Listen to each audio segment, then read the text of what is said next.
एक ठे बड़ी परशुराम भगवान की मूर्ति लगेगा चाहिए। उसके बाद 51 फुट का जब हम गए जगत गुरु स्वामी राम भद्राचार्य जी के श्री चरणों पर, उन्होंने बोला कि जैसे नाम तैसे काम, और हमारे पुत्र समान हो तो तुम 51 फुट पे काम नहीं करोगे, तुम 108 फुट की मूर्ति बनाना चाहिए। सारे देवी देवताओं को स्थान मिल जाएगा, घाट पर निषाद राज्य की मूर्ति बन जाएगी, पहाड़ में जो जंगल है वहाँ शबरी माता विराजित हो जाएंगी। तो जब सारे देवी देवताओं को स्थान मिल रहा है, फिर एक चीज़ छूट रही थी, वो थी भारत माता का मंदिर। तो हम अखंड भारत का सब मिलकर वो मंदिर बनाने जा रहे हैं जो स्वरूप पहले कभी भारत भूमि का, भारतवर्ष का हुआ करता था। भैया राम राम नमस्कार। हमें तो चिंते ही हो, नाम है हमारा सचिन चौधरी। हम इस समय ऊंचाई पे हैं और ऊंचाई की बात हो रही है काहे के मध्य प्रदेश का संभवतः देश में सबसे ऊंची प्रतिमा भगवान परशुराम जी की लगाई जा रही है कटनी के विजयरावगढ़ में, और एक अद्भुत तीर्थ, धार्मिक तीर्थ बनाया जा रहा है। और ये पूरे काम के प्रणेता संजय पाठक जी हमारे संग है। भाई साहब, इतनी ऊंची प्रतिमा, इतना ऊंचो विचार पहुंचे कैसे? या कहेगा तो बहुत मुश्किल है कि कैसे विचार आ गए, लेकिन ये ईश्वरीय परिकल्पना है। संभवतः ईश्वर ने मुझे ये सूचना या माध्यम बनाया कि लोगों को एकत्रित करो और एक पवित्र तीर्थ धाम ऐसा बनाओ जहाँ पे हर वर्ग का व्यक्ति पहुँच सके। देखने में आया कि जो बहुत अत्यंत गरीब परिस्थिति के होते हैं या दिव्यांग विकलांग होते हैं, उनके मन में कुंठा रह के उनका जीवन समाप्त हो जाता है कि हम 4 धाम यात्रा नहीं कर पाए, हम 12 ज्योतिर्लिंग के दर्शन नहीं कर पाए, हम 9 देवियों के स्थान नहीं जा पाए, अयोध्या में बन रहा सुंदर भव्य और दिव्य रामलला का मंदिर नहीं देख पाए, और इस कुंठा को लेके लोग पूरा जीवन काट लेते लेकिन पहुंच नहीं पाते। तो क्यों ना ऐसा कोई एक तीर्थ धाम बनाया जाए जहाँ पे हर वर्ग का व्यक्ति, चाहे वो छोटा हो या बड़ा हो, पूर्ण आस्था के साथ वहाँ जा सके जहाँ वो नहीं जा पा रहा है, वो कम से कम उस स्थानों के दर्शन कर सके। तो यह परिकल्पना मेरे दिमाग में अचानक आई एक दिन बैठे बैठे गाड़ी में। मैंने कहा ये वैसे तो इसकी शुरुआत भई रही जब ब्राह्मण समाज का एक कार्यक्रम रहा, तो उन्होंने चर्चा करी कि एक ठे बड़ी परशुराम भगवान की मूर्ति लगेगा चाहिए। मैं बोला बिल्कुल लग जाएगी। 51 फुट की मूर्ति तय भाई, अष्ट धातु की 51 फुट की मूर्ति लगा। फिर उसके बाद 51 फुट का जब हम गए जगत गुरु स्वामी राम भद्राचार्य जी के श्री चरणों पर, उन्होंने बोला कि जैसे नाम तैसे काम, तुम्हारा नाम छोट नहीं है, तुम्हारा नाम बड़ा है। अगर तुम इतनी मेहनत करके नाम कमाए हो और हमारे पुत्र समान हो तो तुम 51 फुट पे काम नहीं करोगे, तुम 108 फुट की मूर्ति बनाना चाहिए। ठीक, जैसे गुरु का आदेश। 108 फुट की अष्ट धातु की ये विश्व की सबसे ऊंची मूर्ति, और वो भी भगवान श्री परशुराम जी की बनने जा रही है। 12 जून को इसका भूमि पूजन होना है। तो जब परशुराम जी की मूर्ति की बात आई थी तो स्थान कम पड़ा, तो स्थान दूसरा देखा गया। लेकिन हम स्थान देखने जब जा रहे थे तो हमको लगा कि नहीं, परशुराम जी की मूर्ति, भगवान श्री परशुराम जी की मूर्ति बस से जो परिकल्पना मन में आई है वो पूरी नहीं होती हर किसी वर्ग की। तो क्यों ना परशुराम जी के साथ एक भगवान श्री कृष्ण का विराट स्वरूप, क्योंकि परशुराम जी की मूर्ति एक लगे और केवल उसके लिए लोग आए, तो विप्रजन तो सभी आएंगे देश भर के, लेकिन विप्र समाज के अलावा, क्योंकि अब हर समाज, क्योंकि गरीब या विकलांग या दिव्यांग तो अन्य समाज के भी लोग होते हैं, उनके भी मन के भाव होते हैं। तो उनके लिए 4 धाम के मंदिर जैसे हैं वैसे छोटे छोटे 4 मंदिर, वैसी ही मूर्तियाँ। और भारत में दक्षिण में रामेश्वरम है, पूर्व में पुरी है, पश्चिम में द्वारका है और उत्तर में बद्रीनाथ जी है। तो चारों धाम को उस भूमि की, जब हमने देखी जमीन तय की बाद में, राम राजा पर्वत नाम है, आपको क्या है वहाँ पे राम राजा पर्वत का जो दक्षिण भाग है वहाँ रामेश्वरम के भोले बाबा विराजित हो रहे हैं, पूर्व में पुरी का मंदिर बनेगा, जगन्नाथपुरी का।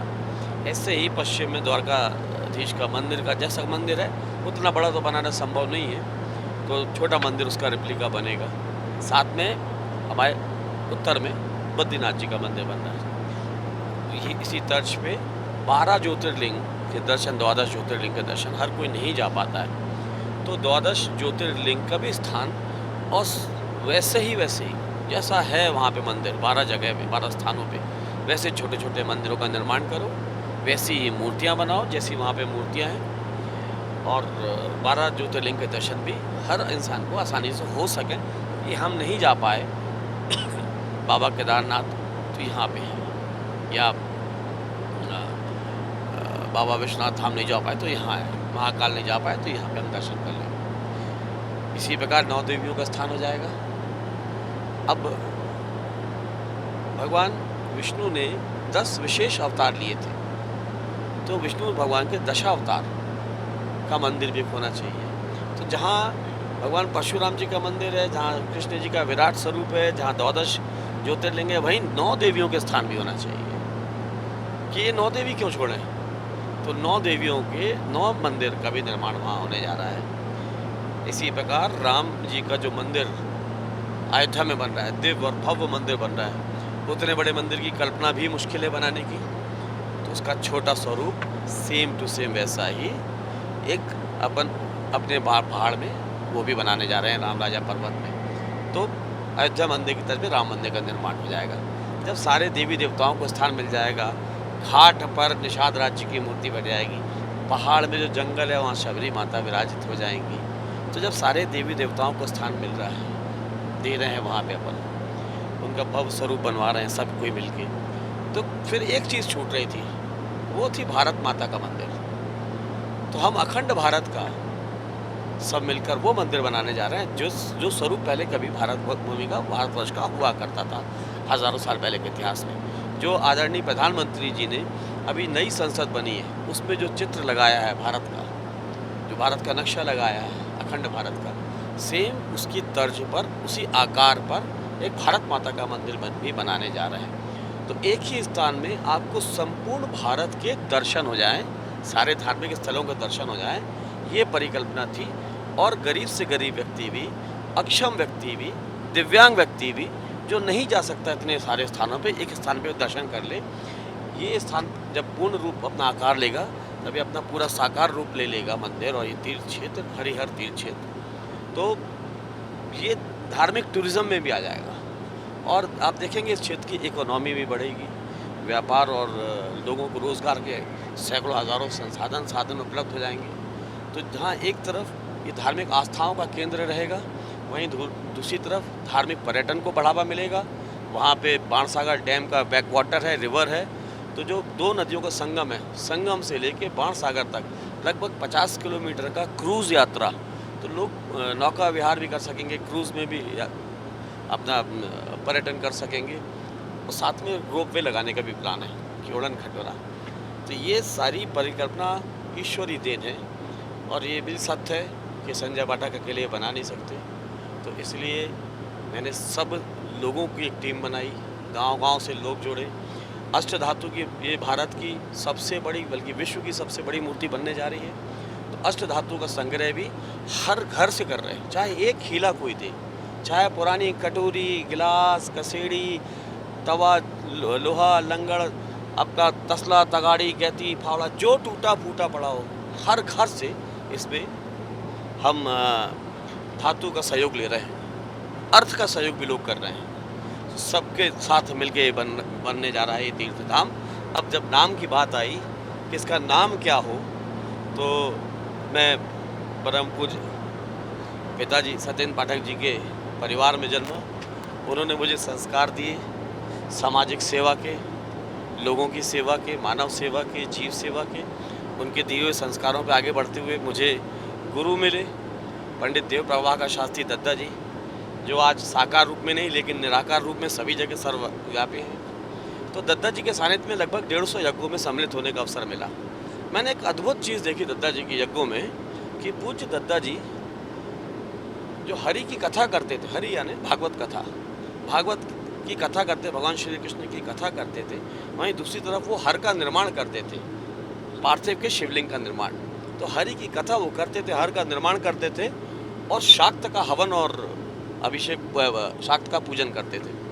तो हरि, हर और शाक्त तीनों चीज़ परम पूज्य गुरुदेव दद्दा जी के सानिध्य में मैंने देखी। तो मेरे अनायास ही सभी संतों से बात हुई, लोगों से विचार लिए। हमारे परम पूज्य गुरु जी रामभद्र स्वामी जी, परम पूज्य स्वामी अवधेशानंद जी, परम पूज्य स्वामी कैलाशानंद जी, सभी वरिष्ठ संतों से बात होने के बाद ये निष्कर्ष निकला कि हरि और हर जब दोनों का ही निर्माण हो रहा है कि हरि के मंदिर बनेंगे और हर के जो मानने वाले लोग थे, जो शिष्य थे, उनका निर्माण हो रहा, तो इस तीर्थ क्षेत्र का नाम भी हरिहर तीर्थ रखा जाए।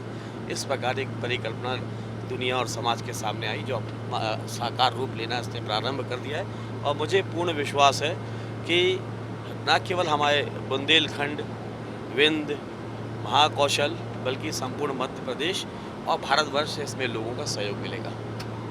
लगभग कितने साल में ये पूरी परियोजना शुरू हुई है, और जो अपना जो शिलान्यास का कार्यक्रम जो 12 तारीख से है, उसमें क्या कार्यक्रम? 12 जून को परम पूज्य गुरुदेव जगत गुरु स्वामी रामभद्राचार्य जी, स्वामी अवधेशानंद जी, स्वामी कैलाशानंद जी, हमारे शंकराचार्य जी, अभी मुक्तेश्वर जी, सदानंद जी, सभी ने सहमति दे दी है। बहुत सारे राष्ट्रीय अखाड़ा परिषद के अध्यक्ष, करीब 20 महान विभूतियाँ, महान संत के सानिध्य में माननीय मुख्यमंत्री शिवराज जी के द्वारा इसका भूमि पूजन किया जाएगा। हरिहर तीर्थ क्षेत्र का भूमि पूजन किया जाएगा और भूमि पूजन में सभी वर्ग के लोग रहेंगे, व्यापारी वर्ग भी रहेगा, राजनीतिक वर्ग के लोग भी रहेंगे, सामाजिक धार्मिक क्षेत्र के लोग रहेंगे। और मुझे उम्मीद है कि हमारे बुंदेलखंड, हमारे बघेलखंड, हमारे विंध्य, महाकौशल से लगभग 2 लाख से ऊपर लोगों का जमावड़ा 12 तारीख को होगा। और 12 तारीख से लेकर 16 तारीख तक भगवान श्री राम की रामकथा गुरु जगत गुरु स्वामी रामभद्राचार्य जी के श्रीमुख से होगी। 13 और 14 को रामकथा के बाद आदरणीय आशुतोष राणा जी, जो एक फिल्म कलाकार ही बस नहीं है, वो भी एक महान विभूषित व्यक्तित्व के धनी हैं, जो बहुत अच्छे लेखक भी हैं, धार्मिक सोच विचारधारा रखते हैं और शास्त्रों का भी ज्ञान रखते हैं। तो एक धर्म संवाद वो खुद संचालन करेंगे इसका, और देश के जाने माने संत महात्माओं से वो विषय विशेष पर चर्चा करेंगे। ये चर्चा भी सार्थक चर्चा, जिस प्रकार कभी ज़माने में शास्त्रार्थ हुआ करता था, धर्म सभा होती थी, वैसे ये धर्म संवाद का आयोजन रखा गया। 13 और 14 को आशुतोष राणा जी इसको कंडक्ट करेंगे और 16 तारीख को इसका समापन हो जाएगा। तो इस पूरे कार्यक्रम में हमारे को आशीर्वाद देने, इस क्षेत्र को अपना अमृत वचन देने श्री श्री रविशंकर जी भी पधार रहे हैं, दीदी साध्वी माँ ऋतुम्बरा देवी भी आ रही हैं। तो सभी संतों का समागम होने जा रहा है। लेकिन कुल कितना समय इसमें लगे, और इस प्रोजेक्ट में ये संजय पाठक और जन भागीदारी भी है, शासकीय भी सहयोग है, मतलब इसकी रूपरेखा इसकी तो समय लगभग कितना लगे? देखिए, मैं बड़ी विनम्रता से कहना चाहूँगा, 1000 संजय पाठक भी मिलकर इसको पूरा नहीं कर सकते। ये मेरे मन में कल्पना जरूर आई है, लेकिन इस कल्पना को साकार रूप देने में पूरे क्षेत्र के लोग, प्रदेश के लोग, जिले और प्रदेश के सारे लोगों का सहयोग चाहिए। तो प्रारंभ हो चुका है, आर्किटेक्चरल डिज़ाइन स्टेज पे भी सारी चीज़ें हैं, लगभग फाइनलाइज पूर्णता की ओर हैं। और मूर्तिकार ने 2 वर्ष का समय इसमें मांगा है कि अब 2 वर्ष के अंदर मूर्ति स्थापित कर देंगे। जिस दिन से बनना प्रारंभ होगी, तो मुझे ऐसा लग रहा है कि 3-3.5 साल के अंदर ये धार्मिक क्षेत्र उभर के सामने आ जाएगा पूरी दुनिया के सामने। बार बार जैसे आपने भी कही कि धार्मिक टूरिज्म जो है अपने आप में न केवल भक्ति भाव बल्कि इलाके की समृद्धि के लाने भी बहुत काम करत। तो ई की भी ये बड़ी उम्मीद है कि चूँकि अपने क्षेत्र में केवल खदानों के अलावा कोई बहुत बड़े रोजगार के साधन नहीं है, तो इसको लेके भी कुछ लाभ निश्चित तौर पे मिले स्थानीय लोगों। बिल्कुल, युवाओं को उसमें विभिन्न प्रकार के लाभ मिलेंगे, व्यापार मिलेंगे, रोजगार मिलेंगे। जब टूरिज़्म बढ़ता है तो लोगों को होटल, लॉज, रेस्टोरेंट, रिजॉर्ट, इनकी आवश्यकता पड़ती है। तो जहाँ एक तरफ रेस्टोरेंट खुलेंगे, ढाबे खुलेंगे, लॉज बनेंगे, होटल बनेंगे, रिजॉर्ट बनेंगे, मैरिज गार्डन बनेंगे, मैरिज हॉल बनेंगे, तो सैकड़ों वहाँ पे रोज़गार के संसाधन उपलब्ध होंगे। फिर लोग स्टेशन से, कटनी से आने जाने के लिए टैक्सियाँ लगेंगी, तो टैक्सी ड्राइवर को भी रोज़गार मिलेगा, टैक्सी मालिक को भी रोज़गार मिलेगा, गाड़ी भी लोग खरीदेंगे। इसके साथ साथ वहाँ पर इलेक्ट्रिक की दुकान आएगी, प्रेस वाला आएगा, पंचर की दुकानें आएंगी, तो रोज़गार के सैकड़ों हज़ारों संसाधन होते हैं। अब जब कोई तीर्थ क्षेत्र बनता है तो केवल प्रसाद की दुकान वाले, नारियल की दुकान वाले, कलावा की दुकान वाले, इनकी भी सैकड़ों दुकानें लग जाती हैं, तो सैकड़ों लोगों को रोज़गार मिलता है। तो एक तीर्थ क्षेत्र बनने से आप देखें, जैसे बद्रीनाथ जी है तो पूरी वहाँ की इकोनॉमी बदली हुई है। आप देखें वैष्णो देवी, आप शिरडी चले जाइए, आप वृंदावन चले जाइए, तो वृंदावन में आज सैकड़ों होटल रिजॉर्ट्स हैं। तो ये वृंदावन के भगवान श्री कृष्ण की उनके आशीर्वाद से है। तो कहीं भी कोई तीर्थ क्षेत्र बनता है और जब उसकी मान्यता बढ़ती है तो अपने आप वहाँ पे इकोनॉमी उठती है, लोगों को रोज़गार के संसाधन मिलते हैं। तो जहाँ एक तरफ ये धार्मिक क्षेत्र रहेगा, वहीं धार्मिक पर्यटन क्षेत्र के रूप में भी जाना जाएगा। और इसमें अभी से लोगों ने वहाँ पे ज़मीनें खरीदना चालू कर दिया रिजॉर्ट और होटल बनाने के लिए। तो एक बड़ी परिकल्पना है हरिहर धाम की, और संजय पाठक जी को जो ही किया वो है कि न केवल एक धार्मिक आस्था को केंद्र बने, बल्कि धार्मिक पर्यटन के जरिए इलाके के लोगों को रोजगार भी मिले और एक बहुत भव्य स्वरूप ये पूरे के पूरे धाम को देखने को मिले। कैमरामैन नीलेश के संग Sachin Chaudhary, Bundeli, Bauchhar. Shri Krishna university Chhatarpur, the hi tech university in central India. Bundelkhand के लिए गौरव की बात है कि अब छतरपुर में हम आपको देंगे विश्व स्तरीय एजुकेशन सिस्टम और वर्ल्ड क्लास इंफ्रास्ट्रक्चर। कोरोना जैसी महामारी के दौर में अब महानगरों की भीड़ भाड़, अत्यधिक खर्च से बचे तथा अपने घर एवं अपने शहर में रहकर ही विश्व स्तरीय रोजगार उन्मुखी शिक्षा को प्राप्त करें और महानगरों में होने वाली परेशानी से बचे, क्योंकि कोरोना ने हमें सिखा दिया है कि हम महानगरों में सुरक्षित हैं या अपने शहर और घर में। इसीलिए श्री कृष्णा विश्वविद्यालय आपको देगा राष्ट्रीय शिक्षा नीति 2020 के अनुसार तैयार पाठ्यक्रम और कोर्स में प्रवेश के अवसर।